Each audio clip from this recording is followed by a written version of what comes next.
மாலை 6:30 மணிக்கு சுரேஷ் ஒரு ஹோட்டல்ல உட்கார்ந்து தேநீர் குடிச்சிட்டு இருந்தான்.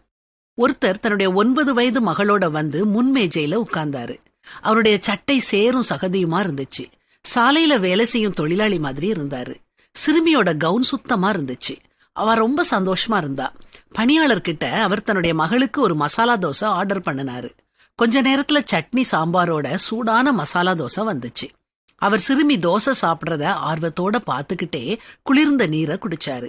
அவருடைய போன் அடிச்சது. மறுபக்கம் பேசினவர்கிட்ட அவர் சொன்னது சுரேஷுக்கு நல்லா கேட்டுச்சு.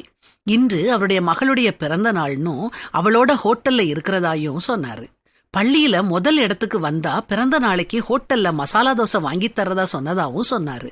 அவ முதல் இடத்துக்கு வந்ததுனால ஹோட்டலுக்கு கூட்டி வந்திருக்கிறதா சொன்னாரு. சுரேஷ் எழும்பி கவுண்டருக்கு போய் தன்னுடைய டீக்கான பணத்தையும் 2 மசாலா தோசைகளுக்கான பணத்தையும் கொடுத்தான். தந்தையையும் மகளையும் சுட்டிக்காட்டி அவருக்கு இன்னொரு தோசை கொடுங்க. அவர் எதுக்குன்னு கேட்டா, இன்னைக்கு உங்க மகளோட பிறந்த நாள், அவள் பள்ளியில முதல் இடத்தை பிடிச்சிருக்கா, அதுக்காக ஹோட்டல்ல இருந்து உங்க மகளுக்கு நாங்க கொடுக்கற பரிசு. அவர்கிட்ட இது இலவசம்னு சொல்லாதீங்கன்னு சொன்னான். ஹோட்டல் உரிமையாளர் சுரேஷை பார்த்து சிரிச்சுக்கிட்டே சொன்னாரு, பணத்தை நீங்க வச்சுக்கோங்க சார். அவங்க 2 பேரும் இன்னைக்கு எங்க விருந்தினர்கள்.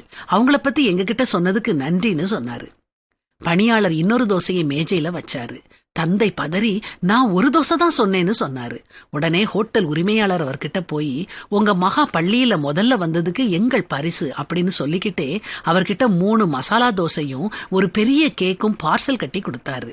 தந்தை தனது மகளை பார்த்து, பார் மகளே, நீ நல்லா படிச்சா இத மாதிரி நிறைய பரிசுகளை பெறலாம்னு சொன்னாரு.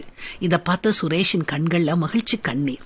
ஒரு நல்ல செயலை செய்ய நாம ஒரு படி எடுத்தா கூட போதும், பல மனிதாபிமான மக்கள் உடனே உதவிக்கரம் கொடுப்பாங்க. சிறுமையானவர்களுக்கு தன் கையை திறந்து ஏழைகளுக்கு தன் கரங்களை நீட்ட வேண்டும்னு வேதமும் அறிவுறுத்துது.